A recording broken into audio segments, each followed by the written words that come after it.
Wakati tumekaa hapa nikaona kila mmoja ameshika leso, lakini ni kwa sababu ya jua. Lakini nikajiuliza, hili limefanyika kwa bahati mbaya? Nikajua hii sio kwa bahati mbaya.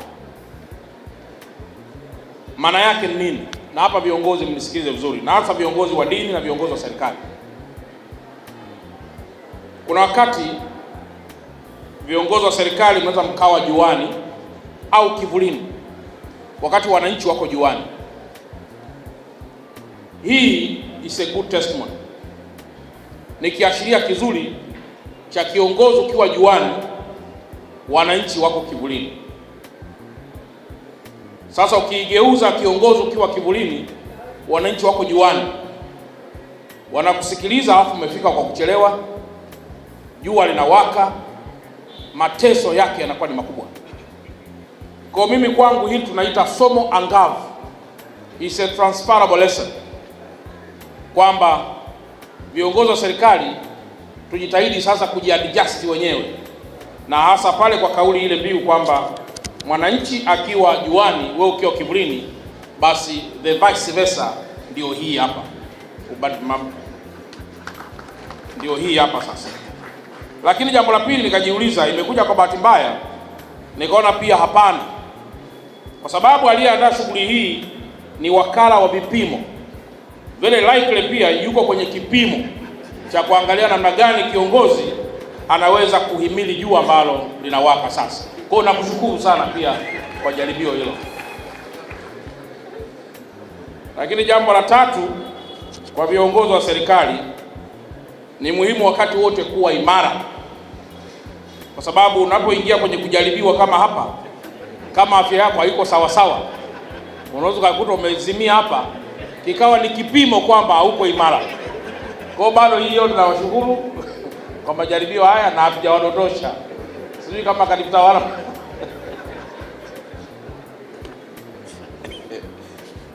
Kwa awali ya yote, nitumia nafasi hii kumshukuru sana Mwenyezi Mungu kwa kutujalia afya njema na pengine kutuwezesha kuiona siku hii muhimu ambayo kila mmoja yuko hapa akiwa na furaha kubwa. Napenda pia kutoa pongezi zangu za dhati kwa wakala vipimo kwa kuendelea kusimamia matumizi sahihi ya vipimo hapa nchini, pamoja na kuandaa maadhimisho haya ya maadhimisho ya siku ya vipimo duniani ambayo yanaadhimishwa kila mwaka tarehe 20 Mei, ambapo mwaka huu maadhimisho ya kilele yatafanyika jijini Dodoma. Maadhimisho haya yana umuhimu mkubwa, kwani yanatukumbusha wajibu wetu wa kuhakikisha biashara na huduma zinatolewa kwa wananchi zikazingatia haki, usawa na uaminifu. Na kauli mbiu ya mwaka huu kwa lugha ya Kiswahili ni kujenga imani katika uandaaji wa sera, lakini kwa lugha za wenzetu is to build trust in policy making. Sasa kauli mbiu hii ina uzito mkubwa sana kwa taifa letu, kwa sababu uundaji wa sera, nafikiri wote mnafahamu, taifa letu linakuwa na approach mbili na namna mbili tu za kuunda sera. Inaweza kuwa ni bottom up approach, kwa maana kutoka kwa watu kwenda juu, au wakati fulani inaweza likawa pia ni wazo la kutoka juu kushuka chini. Lakini mara nyingi sana wizara zetu nyingi zinaunda sera kutoka chini kwenda juu, kwa maana ya bottom up na sio top down. Sasa tukienda kwa namna hiyo, maana yake ni kwamba kile walichokizalisha, walichokitoa wananchi, ambacho ninyi mnakwenda kukiundia kama sera, ambayo baadaye kunatokea na utekelezaji wa sera, maana yake ni kwamba wananchi wasipojenga imani kwa sera hiyo, hakuna jambo unaloweza kulifanya. Kwa hiyo implementation ya any policy, utekelezaji wa sera yote, unaendana na misingi ya ujenzi wa imani kwa wale ambao wanapaswa kuitekeleza sera hiyo. Kwa hii ndio kauli mbiu yetu ambayo inatuambia. Lakini sera haiwezi kuwa nzuri hata kidogo kama imeundwa na watu wabovu. Kwa hiyo pia imani katika sera, kuitrust sera, huwa pia kunatokana na nani kaiunda sera hiyo. Kwa hiyo kuna umuhimu mkubwa sana pia tunapozungumzia masuala vipimo leo, ninyi wasimamizi wa wakala wa vipimo Tanzania kuwa na taswira nzuri kwa Watanzania namna mnavyotekeleza sera hiyo, ili Watanzania waweze kuiamini sera ambayo haiongei, wakiamini kwamba inaongea kupitia mtu aliyeiunda sera hiyo. Kwa hiyo sera inaweza kuwa inaongea. Sera kuongea maana yake ni kama ukifika kwenye taasisi, unapotaka kusoma behavior ya institution, lazima usome tabia za watu, kwa sababu ukitaka kujua tabia za taasisi, taasisi haiwezi kuwa na tabia yake. Tabia ya taasisi huathiriwa na wanaoiongoza taasisi, na hiyo ndio tunaita organization behavior, namna ambavyo behavior inaweza kujitrickle down kwenda chini na ikaathiri tabia ya taasisi, na taasisi ndio ikawa ina behave hivyo. Kwa hiyo ukitaka kusoma ruwaza ya tabia, behavioral pattern ya any institution, ya taasisi yoyote ile, unasoma tabia za watu wanaoiongoza, halafu mwisho ndio unakuja kupata tabia ya taasisi yote kwa ujumla.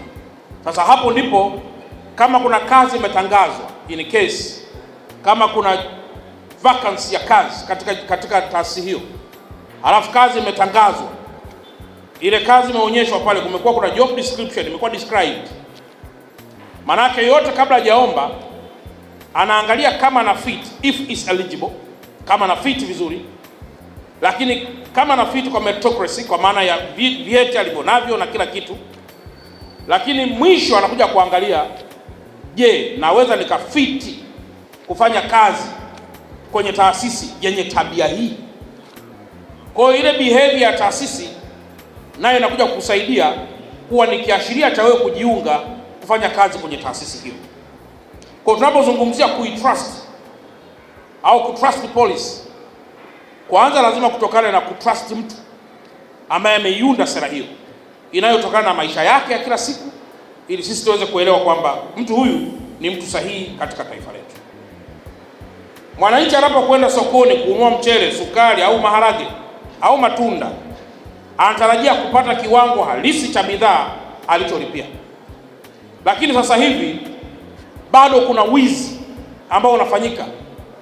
Mzani badala ya kusoma kilo moja unasoma kabla kilo moja kidogo, na unakuwa adjusted makusudi. Mtu wa namna hii ni mwizi kama walivyo wezi wengine, na kama anatakiwa kupelekwa mahakamani, huyo anatakiwa adhabu yake iwe miaka mingi zaidi, kwa sababu wewe ndio uliyesema unauza 2000, halafu tena katika 2000 hiyo hiyo tena unanikata tena. Na hii tabia imo hata humu Kariakoo kwa wafanyabiashara, ipo Tanzania yote kwa wafanyabiashara, ipo kwa mtu ambaye sio mfanyabiashara, tabia ya kuiba bidhaa kwa kutumia mizani. Sasa huo ni utajiri ambao hauna utofauti hata kidogo.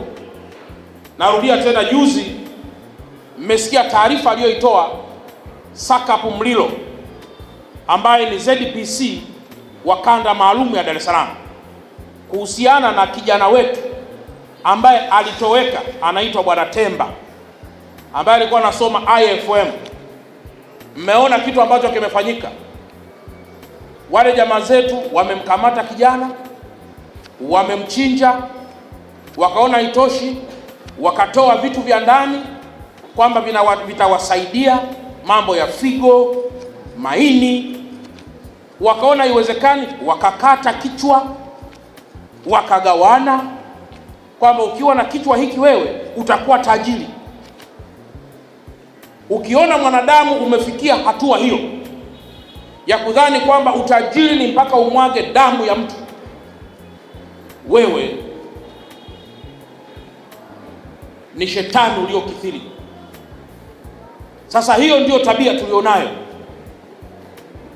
Kwa wizi kwenye mafuta, nafikiri wakala wa vipimo wanafanya bila calibration kwenye masuala ya magari, kuangalia matenki yanabebaje mafuta.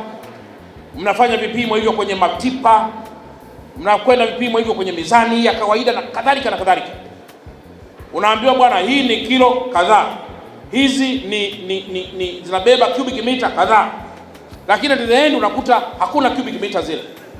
Pesa hiyo unayoipata siku zitakapotimia lazima utaitapika, kwa sababu uliyemwibia anatoa machozi.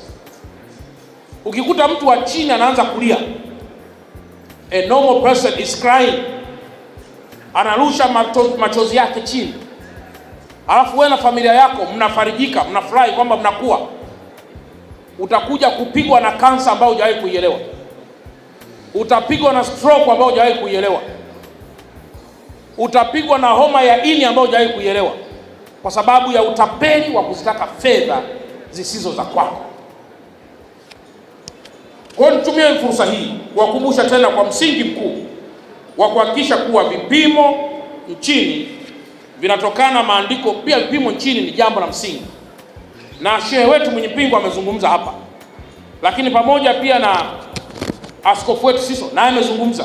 Kwenye Qur'an ipo sura 83, sura 17, sura 57, sura 55 mpaka ile 42, wamezungumzia masuala ya ole wao wapunjao. Sasa wewe una kamtaji kadogo, lakini kazi yako ni kupunja watu, alafu nyumbani unarudi kwamba leo umeingiza sana hela. Yule mtu ambaye umempunja yeye analia, kila baada ya wiki moja anakuja kununua unga wako umeisha kwa sababu amepunjwa. Wewe watoto wako wanasoma kwa dhuluma, kwa hela ya dhuluma, huyu watoto wake wanasoma kwa hela ya haki.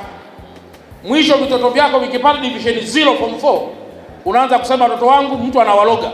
Ni kwa sababu umepora haki ya mtu ambaye anaswali na kusali ili wewe pia usifanikiwe.